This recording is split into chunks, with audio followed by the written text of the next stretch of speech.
ఆయన hi big boss season 8 నిన్న ఎలా అనిపించింది? గుడ్డులో గేమ్ అన్న ప్రభావతి 2.0 అనిపించింది. ప్రభాతి 2.0 అన్న.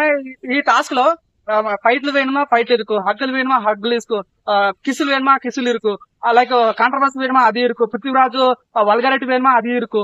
ఈసారి ప్రభావి టాస్క్ 2.0 అనేది చాలా డిఫరెంట్ గా చేశారు. నిజంగా లాస్ట్ ఇదే ప్రభావతి మనకు బిగ్ బాస్ 5 లో అనిపించింది చాలా సన్నంగా ఉండే. ఈసారి బిగ్ బాస్ 7 లో 8 లో చాలా లావ్ అనిపించింది. ఎనివే నిన్న జరిగిన టాస్క్ కానీ ఈ రోజు జరిగిన టాస్క్ కానీ ఒక లెవెల్ ఆఫ్ ట్విస్ట్ ఒక టర్న్స్ కి ఒక అన్లిమిటెడ్ పనికొచ్చి అనేది జరిగింది. ఇప్పుడు చెప్తాను నిన్న గురించి ఒక ఎత్తాం కాబట్టి ఈ రోజు చాలా డిఫరెంట్ అయిందంటే ఇది చూడన్నా. ఈ రోజు గుడ్ల టాస్క్ ఆడిరు, మన నిఖిల్ టీం గెలిచింది. నిఖిల్ టీం గెలిచిన తర్వాత నా బిగ్ బాస్ ఏం చేశారంటే నిఖిల్ మీ టీమ్ లో ఒక రెడ్ గుడ్ ఇచ్చాము, రెడ్ ఎగ్ ఇచ్చాము. ఆ ఎగ్ ఎవరి దగ్గర ఉందంటే నా దగ్గర ఉంది సార్ అంటారు. సరే మరి ఎగ్ ఎవరికి ఇస్తామంటే నేను అనుకున్నా మేబీ ఆ టీమ్ లో చాలా కష్టపడ్డాను పాపం. నిఖిల్ కాకుండా విష్ణుప్రియ కష్టపడ్డది పాపం. శ్రీత అయితే మొత్తం ఆ ప్రభావతి గుడి లోపలికి వెళ్తే పాపం చాలా కష్టపడేది. అంటే పృథ్వీరాజ్ చాలా కష్టపడ్డాడు. వాళ్ళంతా కష్టపడి ఏమంటున్నా అరే మేబీ ఇస్తే నైన్కి కన్నా ఇయ్యొచ్చు, లేకుంటే వాళ్ళకి అనుకోరు. కానీ అటు ఇటు పోయి ఏమంటారు కదా ఉప్పు కప్పు రంబు తన పేరు ఉప్పు కప్పు రంబు నిఖిల్ సోని చోటు తిరుగుచుండు, ఎంత చెప్పినా మారకుండు. బిగ్ బాస్ అంది బిగ్ బాస్ వేరయ్యా, ఇక్కడ నా బుద్ధి మార్చుకోరా నిఖిల్ మామ ఫీలింగ్ అయితే కలిగిందన్న.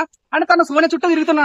మళ్ళీ నేను ఏమనుకున్నా ఆ గుడ్డ నైనికా సరే అనుకున్నాను, కానీ మళ్ళీ తీసుకుపోయి సోనియాకి ఇచ్చినాడు. అక్కడ నిజంగా ఆ టైంలో తను నైనిక కన్నా లేక విష్ణుప్రియ కన్నా సీత కన్నా చూస్తే మాత్రం నిఖిల్ ఒక రకమైన సింపతి గెయిన్ అయ్యేది. కానీ కావాలని మళ్ళీ సోనికి ఇవ్వడం వల్ల ఏంటంటే అరే నిఖిల్ మీద ఆ నెగిటివ్ కర్రీ కలిగిపోయిందన్న. ఇంకోటి నేను చెప్తాను, మన సోనియా గురించి ఎంత ఊసర వెళ్ళి అంటాను.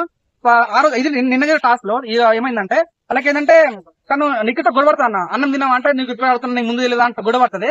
తర్వాత మళ్ళీ ఈ గుడ్డు టాస్క్ వచ్చిన తర్వాత గుడ్డు కావాలన్న ఉద్దేశంతో మన నిఖిల్ తో ఫ్రెండ్షిప్ చేస్తాం మంచిగా. అంటే అక్కడ మనం 2 టైప్స్ ఆఫ్ వేరియేషన్, అంటే మన సోనియా చంద్రముఖి లాగా మారిపోతుంది అన్న ఫీలింగ్ కనిపిస్తుంది అనమాట.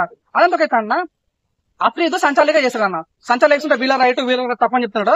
అనకుండా అప్రీత్ పోయి మన సోనియాకి చెప్తాడు, సోనియా నువ్వు చాలా ఓవర్ మారుతున్నావు, పద్ధతులకి మారుతున్నావు అంటే సోనియా చెప్తుంటే సోనియా అంటే అలా బాగుండు ఎవరో ఏమంటారు బాడీ గార్డ్స్ అప్పుడే పృథ్వీ వస్తాడు, అప్పుడు నిఖిల్ వస్తాడు. సోనియాకి ఏమన్నా సోనియా నాకు అర్థం కాదు.